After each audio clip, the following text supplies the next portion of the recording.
اگر آپ ابھی بھی خاموش رہیں مسلمان ممالک تو پھر what's stopping Israel اور the US to come after you؟ یہ ایک سوال ایک عام لوگوں کے ذہن میں آتا ہے کہ اس میں آپ کیا کر سکتے ہیں، اسپیشلی پاکستان جیسا ملک، جیسے امبیسڈر صاحب نے کہا کہ جس کا نیبرنگ کنٹری ہے ایران، جہاں پہ سب کچھ ہو رہا ہے، تو اس کا آؤٹ کم آپ کے لیے بھی کچھ اچھا ہوگا نہیں۔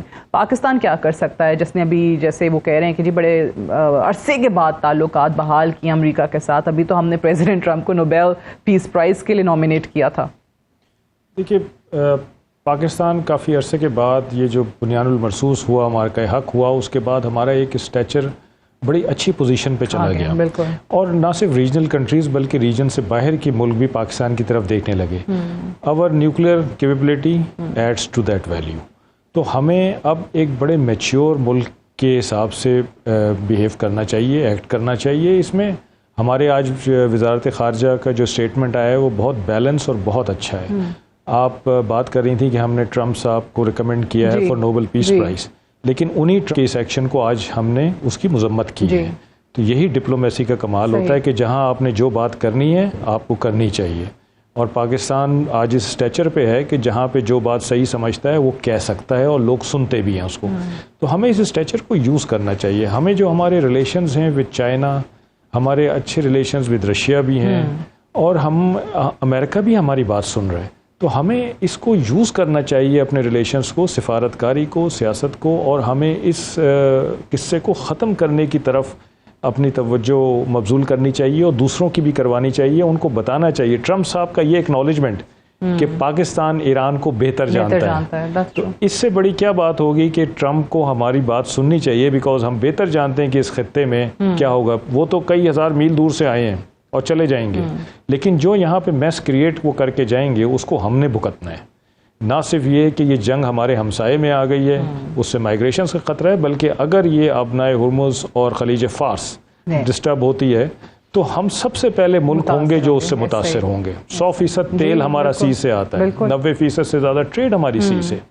ہمارے پاس اتنے ذخائر نہیں ہیں کہ ہم کئی مہینے تک اپنا ملک چلا سکیں بغیر تیل کے، اور اگر یہ ڈسٹرب ہوتی ہے آبنائے ہرمز اور خلیج فارس تو یہ کوئی قلیل عرصے کے لیے نہیں ہوگی، یہ کافی عرصے کے لیے ہوگی، کیونکہ یہ ایران کی اسٹرینتھ ہے، یہاں پہ ایران کی اسٹرینتھ ہے، اس کو جغرافی اس کی اسٹرینتھ پرووائڈ کرتی ہے۔ کریں گے کہ جس طریقے دیکھیں یہ لاسٹ ریزورٹ ہے، لاسٹ میجر ہے جو وہ لے سکتے ہیں، لیکن جب کسی ملک کا سروائیول ایٹ اسٹیک ہو تو وہ لاسٹ ریزورٹ پہ چلا جاتا ہے۔ ہم بھی کہتے ہیں کہ اگر ہمارے سروائیول کا وقت آیا، ایٹ اسٹیک ہوا، تو جو ہمارے پاس الٹیمیٹ کیپیبلٹی ہے ہم وہ یوز کر سکتے ہیں۔ تو پھر ایران کے پاس یہ الٹیمیٹ کیپیبلٹی ہے اور وہ یہ یوز کر سکتا ہے، اور اس میں سب کا نقصان ہے، کسی کا فائدہ نہیں ہے۔ تو ہمیں ان چیزوں کو ہائی لائٹ کرنا چاہیے، مسلم امہ کو بھی جمع کرنا چاہیے۔ OIC کا کل اجلاس ہوا ہے، اسٹیٹمنٹس آئی ہیں، مذمت آئی ہے، لیکن اس سے زیادہ OIC سے توقع نہیں رکھنی چاہیے۔ جو ایکچوئل پلیئرز ہیں اس دنیا میں اور ریجن میں، جس میں چائنا اور رشیا سب سے آگے ہیں، میرا یہ خیال ہے کہ ہمیں ان کو گیلونائز کرنا چاہیے۔ کیا واقعی یہاں پہ ایران میں یہ رجیم چینج کرنا یا اپنی مرضی کا بندہ لا کے اقتدار پہ بٹھا دینا اتنا ہی آسان ہے جتنا باقی ممالک میں ہوا ہے؟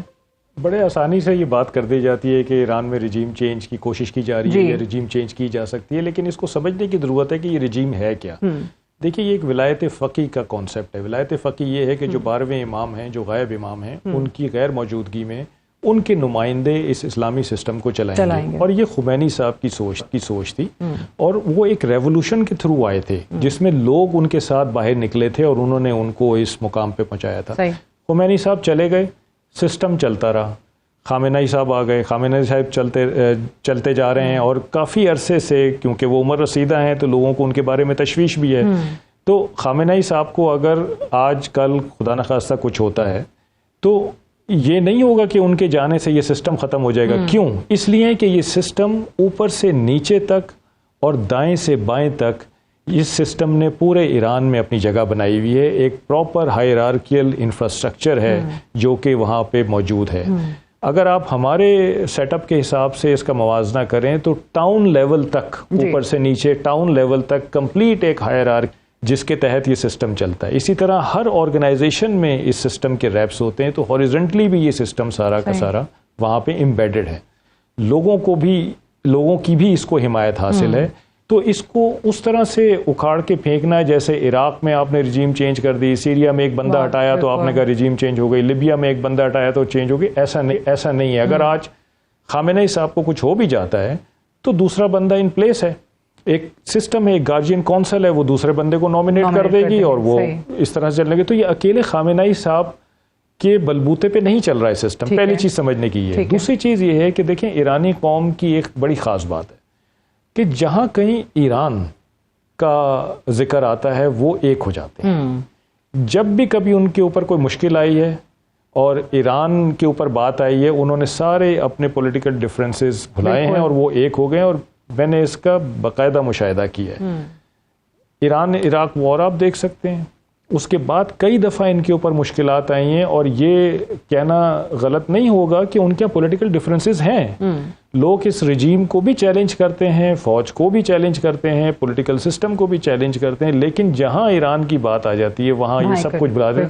اب یہ کہ ابھی 8 دن ہو گئے، 9 دن ہو گئے اس جنگ کو، اسرائیل نے بہت تباہی مچائی ہے، لیکن لوگ سڑکوں پہ نہیں آئے، کوئی انتشار نہیں پھیلا. اور یہ اوبویسلی اس وقت یہ خیال تو یہی تھا نا کہ وہاں پہ کیونکہ بہت زیادہ لوگ تنگ ہیں اپنی حکومت سے، ہمیں موقع مل جائے گا اور لوگ بھی بغاوت کر دیں گے. اور انفیکٹ IRGC کے اپنے لوگوں کو، یہ جو ریولوشنری گارڈز ہیں، ان کے حوالے سے یہ انالیسس سامنے آئے کہ وہاں سے ہی آپ کو بغاوت نظر آ جائے گی.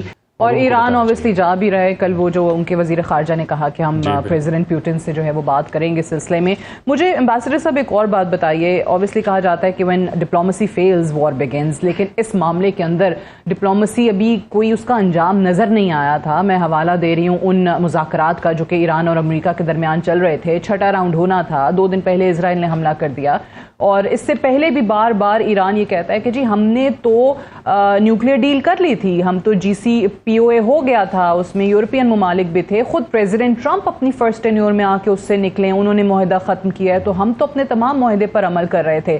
تو اس دلیل کو دیتے ہوئے کیا آپ کو لگتا ہے کہ رجیم چینج کی طرف ہی جایا جا رہا تھا، جو کہ جنرل ویزلی کلارک انکشاف کر چکے ہیں کہ ہم نے 20 سال پہلے، 2 دہائیاں پہلے ہی امریکہ نے پالیسی بنا لی تھی ٹو ڈیفینڈ اسرائیل کہ 7 countries in 5 years، 7 ممالک ہم نے تباہ کرنے ہیں، 5 سالوں میں 6 ہو گئے ہیں، ایک آخری ایران بچا تھا اور اس کی طرف جایا جا رہا تھا. دیکھیے، امریکہ کی مجبوری ہے کہ وہ ایک وار اکانومی ہے اور ملٹری انڈسٹریل کمپلیکس امریکہ میں بڑا طاقتور ہے. آپ کو یاد ہوگا کہ صدر بائیڈن نے یہ کہا تھا کہ وہ افغانستان کی جنگ ختم کرنے کے بعد کسی اور جنگ کا آغاز نہیں کریں گے، لیکن چند مہینوں یوکرین کی جنگ کا آغاز ہو گیا تھا. اسی طریقے سے صدر ٹرمپ کا جو الیکشن پلیٹ فارم تھا وہ یہی تھا کہ وہ جنگیں ختم کریں گے، یوکرین میں ختم کریں گے، مشرق وسطی میں. اور انہوں نے پھر جو چین کو صرف کہا تھا کہ یہ ہمارا موسٹ کانسیکوینشل ایڈورسری ہے. تو سفارتکاری جو ہے وہ ایک قسم کا، میں یہ کہوں گا کہ ایک پردہ تھا، اس کے 2 ادوار ہوئے. یعنی ایک امریکہ کے ساتھ براہ راست ایران کے مذاکرات، اور پھر جو بذریعہ یورپین یونین، اس کے 3 جو E3 کہتے ہیں ان کو، برطانیہ، فرانس اور جرمنی اور یونین، تو ان کے مذاکرات ہوئے. تو اس میں یہ پتہ چلتا تھا کہ امریکہ کی دلچسپی نہیں ہے. اس میں جو ویٹو ہے وہ اسرائیل کو حاصل ہے. یعنی جب امریکہ اور اسرائیل کے مذاکرات کسی ایک خاص سٹیج پہ پہنچے تو اس نے حملہ کر دیا. یہ بھی میں نے کہا تھا کہ مشاورت سے حملہ کیا. اب میں آپ کے سوال کی طرف آتا ہوں، وہ بہت اہم ہے. اس وقت ان کے ذہن میں کئی سیناریوز ہیں. پہلا سیناریو یہ ہے کہ آیت اللہ خمینی کے زیر انتظام جس قسم کا سیاسی ڈھانچہ ہے اسے منہدم کیا جائے. دوسرا یہ ہے کہ مطلب اسی کے ساتھ یہ ہے کہ باہر سے کوئی ڈائسپورا کمیونٹی سے لوگ آئے جائیں جن کو ان کے اوپر جو ہے ان کو حکومت ان کے حوالے کی جائے. تیسرا یہ ہے کہ ایران سے کوئی بغاوت کا سلسلہ شروع ہو، کیونکہ پچھلے چند سالوں میں جو ایران کے خلاف بھی بہت مظاہرے ہو رہے تھے اور اس مغرب جو ہے اس میں بڑھ چڑھ کر ان کو